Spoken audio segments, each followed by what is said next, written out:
Today's daf we're going to be learning is Bava Batra daf Lamed Gimel. We're going to get started from the end of yesterday's daf. Rava bar Sharshom.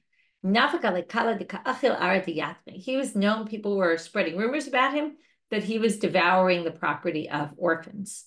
So Amarle Abaye says to him, Emily easy gufa de uvada hechi. Tell me really. Some people say easy is my friend. Some people say easy is really.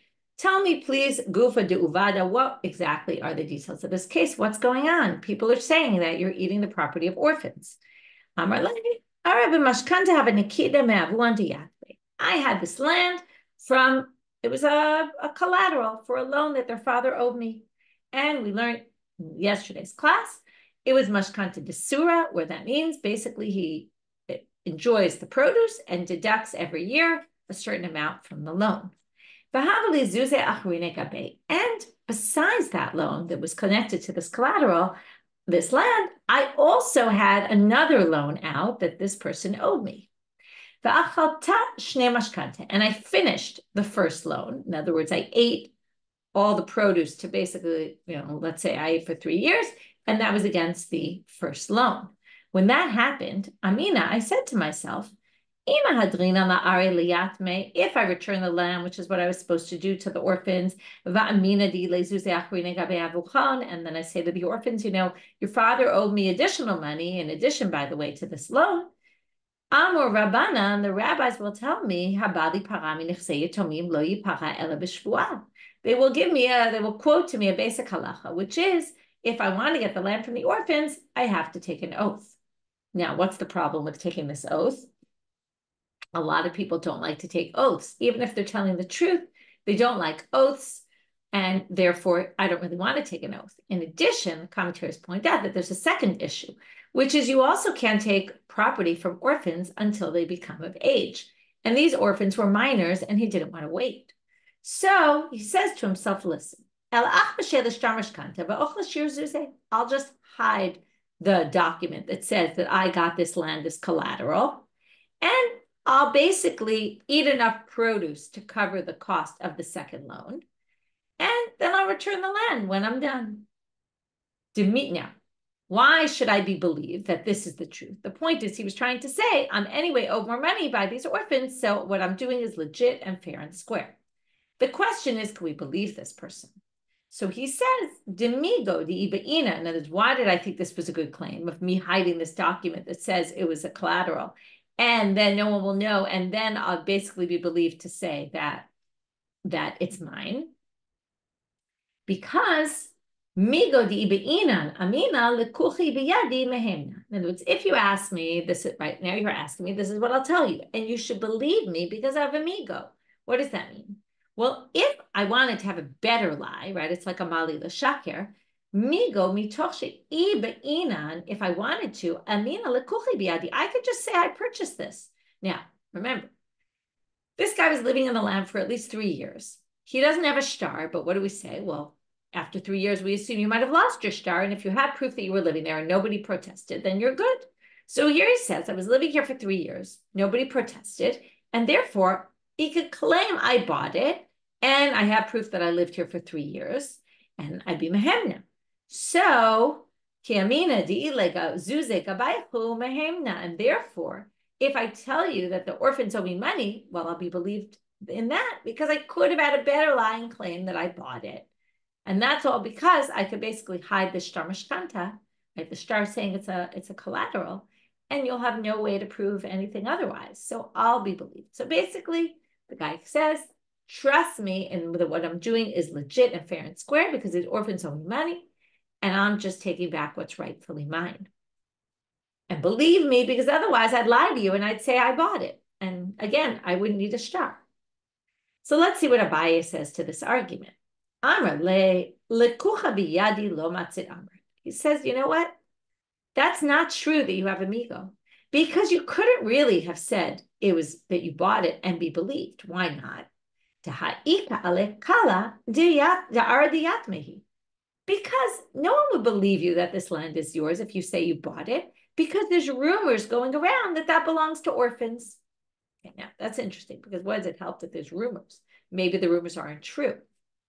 So there's different approaches to how to understand this. Some people explain that let's look at the issue of chazaka. How does chazaka work? Chazkat shalosh shanim, living there for 3 years, because nobody protests. Now, if the whole time you're living there, people are saying, oh, that belongs to the orphans, well, that's like a protest, because those years, it's not like everybody thinks you're there fair and square. And, people are saying there's a rumor. That rumor undermines now. Well, let's do it even, let's explain it a little bit better than that. The whole idea of 3 years is that you basically say, and this is similar with bills you have in your house. I know there's this idea of keeping your documents for 7 years, because people could still ask you, you could get audited or something for 7 years. So keep your documents, but after that, you could throw them out. So in those days, it was really after 3 years you could throw them out, because as long as you had a chazaka and nobody complained, then you're good. So it's common that people lose their shtar after 3 years, but not if there's rumors going around that this belongs to orphans. So while it might be common that people actually got land as collateral and then purchased it because they were living there for so long, and then if you remember, they also get the laws of a bar mitzvah, they get first dibs. So it is common, but in this case, because rumors were going around, the guy the owner, right, the person who claims he's the owner should have kept the document. So that's one way of looking at it, that there is no such thing as shtar chazaka when there's 3 years when there's rumors going around against you, because of course, all the more so if you had a shtar, you would keep it to prove that against the rumors. And therefore, you couldn't have claimed it was bought, and therefore you don't have amigo, and therefore we don't believe you. That's one way of reading it. Another way of reading it is that, second, let me try to remember. Right, a rumor is kind of like aiding, okay? It's not enough, but it's somewhat of, there's something pulling against you, and that basically doesn't allow you. Oh, I know what it was. Sorry. Now I remember it even better. We're going to see this claim later about chatzif inish, or lo chatzif inish. A person wouldn't have the audacity to make such a claim. And here, what he's basically saying is, we don't really believe that you really could have said you bought it, because if you didn't really buy it, then if you're lying, how would you have the audacity to say, what this guy's saying is I didn't buy it, right? And what he's saying is I could have lied. And they're saying if there's rumors going around that this land belongs to the orphans, you wouldn't have the audacity to get up and say, I bought it from them, when it's really not true. And therefore, the person doesn't really have a mali l'shaker claim, a migo claim. I could have made a better lie, because who in their right mind would make that kind of a lie, especially if you're talking about orphans? To get up in court and say, I bought it from the orphan or from the orphan's father, that would really take a lot of chutzpah, a lot of audacity. And we don't really think that a person would legitimately do that when there's a coal going against you, and perhaps also all the more so that it has to do with orphans. So either which way, we understand this Gemara, but Abai basically says you don't have amigo in this case, and therefore kick him off the land, and you have no claim, and we don't believe you that you're owed this other money. That was story number 1. Story number 2 for today. Krive de Rav Idi bar Avin shache v'shavak dika. So a relative, sorry, I didn't finish the rest. So now, Abaye said, L'kucha b'yadi lo matzit amart. I'm just going back. You couldn't have said that because there's a kala d'ardi because there's a rumor. And therefore, what did Abaye rule? Zil ahadrin yalayhu. Go give it back to the orphans right now. And when they become of age, and this is why I said earlier, there was a bit of an issue of age, even though they didn't mention it. When they become of age, go to court, take an oath that you really owe the money, and then you can take the lamb from the orphans, again, assuming that they've already grown up. So basically, you have to wait, and then you can make a claim, and only if you take an oath will you get this money. Okay, next story. Krive de Rav Idi bar Avin, Shchiv v'shavak dika. The relative of Rav Idi bar Avin died and left a palm tree. Rav Idi bar Avin Amar, Ana Krivna Tfei. So Rav Idi bar Avin says, I'm the closest relative. Okay, he obviously didn't have any really close relatives, so he claims I'm a close relative. Vahu gavra Amar, Ana Krivna Tfei. But a different relative came and said, I'm a closer relative. Now, neither of them had any proof that they were the closer relative. So in the end, they fight it out. This is what we call kol da'alim kubal. We let whoever the strongest one wins, and the other relative is stronger, and basically seize the land. Okay, this is what happens. It's one of the rulings, depending on what the situation is. But sometimes when it's just totally unclear to the court can't get involved. and we just kind of let whatever happen, happen. Okay, we talked about this different times, of course. Some people say it's that we assume the person who cares the most will push the most to get it because they're the ones who are really deserving of it. Some people say it's just a random law, like when there's no rule of law, so just let, I remember Rav Nachman used to call it Choka jungle. Okay, it was the rule of a jungle. Like whoever's strongest will get it, and that's another way of understanding it. Okay, there's different ways, but let's leave it at that. So the other relative lives in the property. Lissof odele de curved tvei. In the end, though, the relative comes and says, you know what? I admit you're actually a closer relative than me to Rav Idi bar Avin, and then Rav Idi bar Avin gets the land. So Ukma Rav Chisda b'yadei, Rav Chisda rules and says, okay, Rav Idi bar Avin, you can now get this land instead of the relative. Amar le lehadra la pere da achemahu yamad hashtat. So Rav Idi bar Avin says, okay, you're giving me the land, and this relative admitted that I was the closer relative. So now we have to go all the way back, though, and all the produce this relative ate off land that was really mine, I want back. So what happens? Amar, Rav Chisda said, Adam gadolu. What? Rav Idi bar Avin, you're a person that people say is a respectable, well-known, knowledgeable person?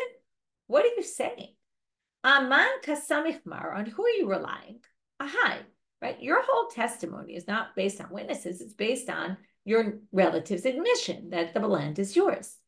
Haka amar da animakarvner tvei. But originally, okay, at T1, your friend said, your relative said, he's a closer relative. Now at T2, a few years later or a few months later, whatever it is, your relative now says, you're the closer relative. Now, we don't know to believe which statement it is, right? But we're going to go with what he says now because he's admitting it's yours. And some of the commentaries say it's like he's giving you a gift. And therefore, he's gifting you the land. But from now, you're not going to be able to go retroactively and get the land from way back when. So that's the first way to read this sugi. Okay, Rav Chisda says, no way, no how. You're not going to get your payroll retroactively. Some people read this sugya with they have a different version of the sugya, and it's not that the relative came and said, oh, actually, he's a closer relative. But it's that Rav Idi bar Avin brought witnesses that said that he was a relative. Okay, that neither of them had witnesses to begin with. Now Rav Idi bar Avin brings witnesses that he's a close relative, and based on that, he goes onto the land. And then Rav Idi bar Avin says, okay, well, now that I have witnesses and the other guy doesn't, I want to get all the back.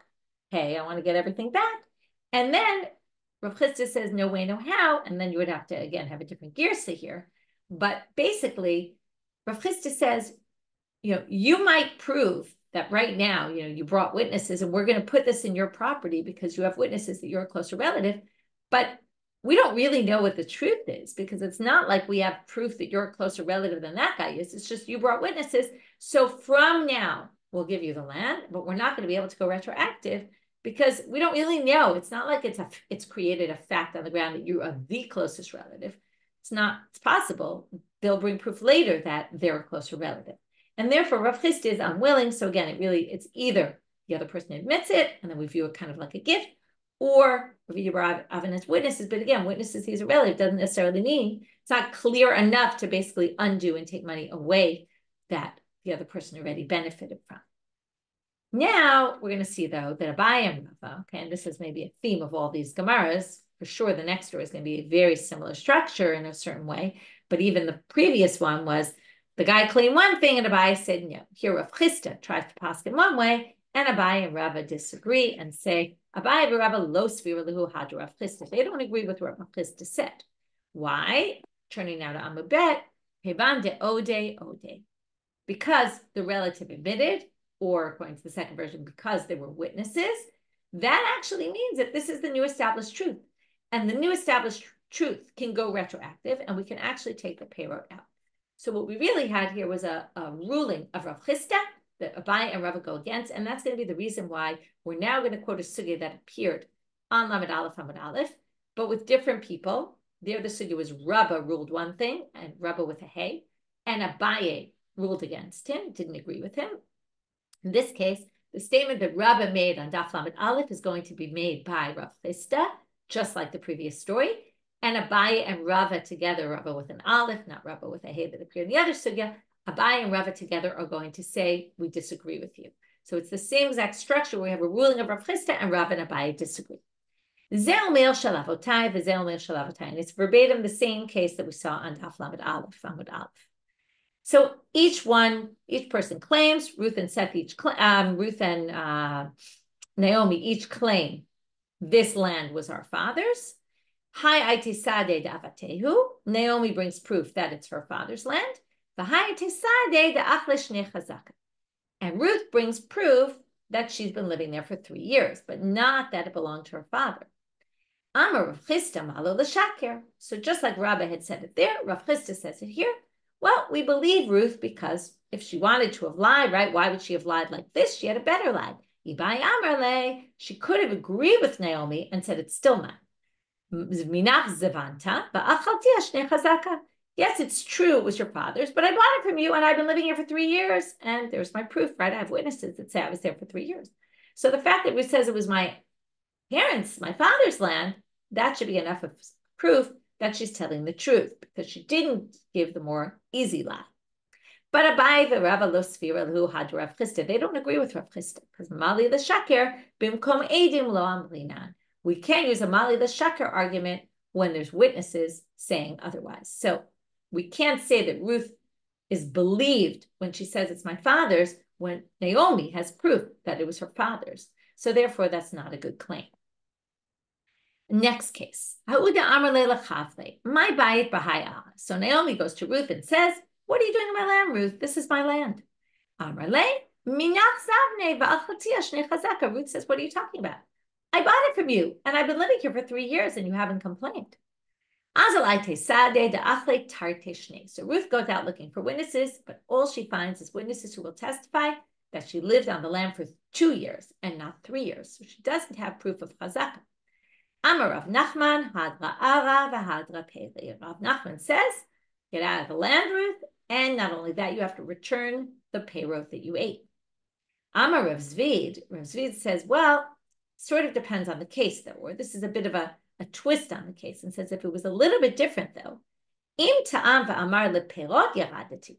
If Ruth said, not that she was living on the land because the land was hers, but she was living on the land because I came there for payroll, meaning, let's say I'm a sharecropper in Naomi's land, and that's why I've been in this land, then ne'eman. Then she's believed and she doesn't have to give back payroll.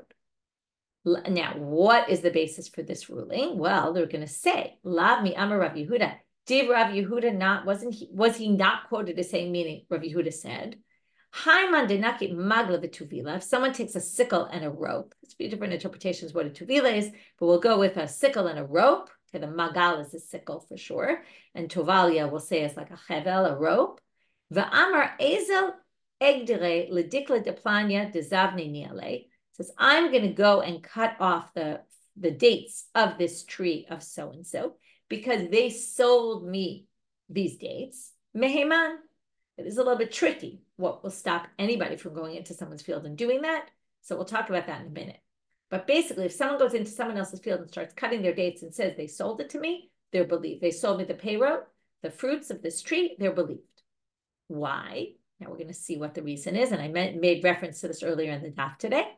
Lo chatzif inish de gazer dikla delav delay. Nobody would have the audacity, the chutzpah, to go into someone's field with clay avodah, with all sorts of utensils or equipment and start cutting off dates that aren't their own or fruits that aren't their own. It's just not a very, it's unlikely that anyone would have the chutzpah to go into somebody's house and just start cutting off the fruits of their trees, right, with all their equipment. So, hachanami will say the same thing here. Lo chatzif inish l'mecha peri delav delay. So if Ruth was in Naomi's field eating her fruits for a few years, we assume that she wouldn't have the audacity to do that unless she really had bought the payroll. So if it's the land and Naomi claims, no, it's my land, and Ruth doesn't have enough proof that she was living there for 3 years because she only had 2 years of proof, well, she's not believed and she has to give back all the fruits that she ate, all the produce. But if Ruth claims Rav Zevid comes and says, if Ruth claims that I was there because I was a sharecropper in the field and I was given the rights to the payroll, then she's believed, just like if somebody goes into someone's field and starts picking their dates, we don't assume they're a thief. Now, what happens is, okay, just to be clear, in order to prevent thieves, well, there is a cutoff, meaning if you've been eating in my field and I didn't stop you, then you can claim that I let you do it, okay? Even if it wasn't 3 years, 3 years is irrelevant here. You can claim, hey, Michelle, let me eat the fruits. But if I come and complain after, let's say, a year that you've been eating my fruits and I don't let you, well, the whole year I didn't complain, you're basically believed. Because otherwise, why didn't I kick you out immediately?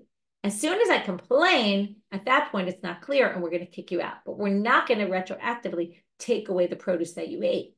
And that's different if you were living in the land and you have zero proof that the land was yours because 2 years of chazaka is not enough, then we're going to actually take the produce away from you. So now we're going to say, ihachi aranami. But wait, if we have this concept that no one's going to have the audacity to cut fruits of someone else's field, if they didn't buy rights to it, aranami. So what about land? Why don't we say the same thing? Who would have the audacity to go live in someone's property or plant someone's field if it wasn't really theirs?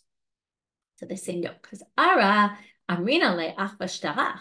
When it comes to land, we don't just believe you because theoretically you should have a document because all land is sold with a document. And therefore, pull out your deed. If you don't have a deed, well, we're going to say, sorry, tough luck. So then they say, hachi perinami. Why don't we say the same thing about produce? Didn't they sell them with documents? No. Shara the perilo avdei nashe. The reason we're going to distinguish between buying produce off land and buying the land itself is because buying the land, we assume you're going to have a shtar. And that's why, again, it takes us back to chazaka. If the expectation is you should have a shtar, then you have to produce a shtar. If you don't produce a shtar, we don't believe you. Or alternatively, if we think you might have lost the shtar, we assume that happens after a certain time period. And after 3 years, we could assume if you were living there without anyone claiming any claims against you, then we'll let you have it. But it's not the same for produce because there is no shtar. There's no expectation that you'll have a shtar. You might, but we don't expect that. And therefore, if you don't have one, we'll still believe you because of this concept of lo chatz v'inish. If we have something else at play, like a shtar, which should be there and it's not, then we're not going to use this principle of lo chatz v'inish. Okay, what we're seeing a lot is these principles we have, mali l'shaker, lo chatz v'inish. When do we use them? When don't we, right? You can't use migo, mali l'shaker, bimkom edim. You can't use it when there's a kol, right? There's certain times where it isn't used, but there are certain times where we will employ these concepts. Likewise with this lo chatz v'inish. Next case. Ha'uda amar l'chavre, and we'll only start this today. My bayit b'hayah. So again, Naomi says to Ruth, Russo is the bad guy here. Naomi says to Ruth, what are you doing in my land? Amar le minach zavant v'chatzi ashne chazaka. So Ruth says, what do you mean? I bought it from you and I've been eating on the land for 3 years. So Ruth brings one witness that she's been eating there for 3 years. One witness for 3 years. So now we have the full testimony, but we only have one witness, and one witness is not usually good enough. So now the issue is here. Okay, what becomes clear? Okay, Ruth has no proof. Ruth is kicked off the land. The question is, can we make Ruth pay for all the produce she ate for those 3 years? Okay, so now the question becomes, I want to check one thing, something before I think I didn't say. All right,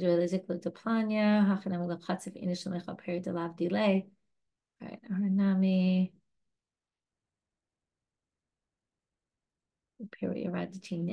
Yeah, okay. Okay, sorry, I don't remember what it was. Let's just go on. So Ruth says, I have a witness who says 3 years, but it's only one witness, so we kick Ruth off the land. Now, the next section, we're now going to bring a comparison, which we're only going to start today. We're not going to yet see the comparison. And there's even a debate among the commentaries why this comparison is brought and what the issue is. We're going to see that there's a case also with one witness, and that's going to be the comparison. But the question is what does this have to do with? Some people think that what it means is Ruth gets kicked off the land now because Ruth's been there, but she only has proof that she ate for 3 years from one witness, which is not enough, and she doesn't have a shtar, so we kick her off. The question becomes now, even though it doesn't say this explicitly, and that's why there's a debate about it, but let's just go with the question is, does she have to return the payroll that she ate for those 3 years? Or is the witness enough to at least establish that she perhaps had a right to it, so we're not going to undo all those 3 years? So we're going to have to see the exact question as we go on. So Sabar Rabbanan Kameda Abai Lameimah. The rabbis thought for Abai to say, the rabbis who were sitting with Abai thought to say, Hainu Naska de Rabbi Abba. This is like the case of the Naska, the bar of silver of Rabbi Abba. So what's that case? Well, we're going to only start it today and we'll continue tomorrow's daf. There was someone who stole a piece of silver bar from his friend. They brought it before Rabbi Ami and have a yativ. Rabbi Abba come in. Rabbi Abba, who just said it was the Naska to Rabbi Abba, that's the famous story. The Naska, Rabbi Abba and the bar of silver. So they go before Rabbi Ami and Rabbi Abba is sitting there. So the guy who got the silver bar stolen from him comes and brings one witness who says it was stolen from him. Amar le, the guy who stole it says, in hatafi, yes, I did steal it. Vididi hatafi, but actually I stole my own bar because you stole it from me before I stole it from you. So we're going to leave this story right now because the daf ends and we're going to have to wait with suspense till tomorrow to see what they do with the story and what the connection is to our case.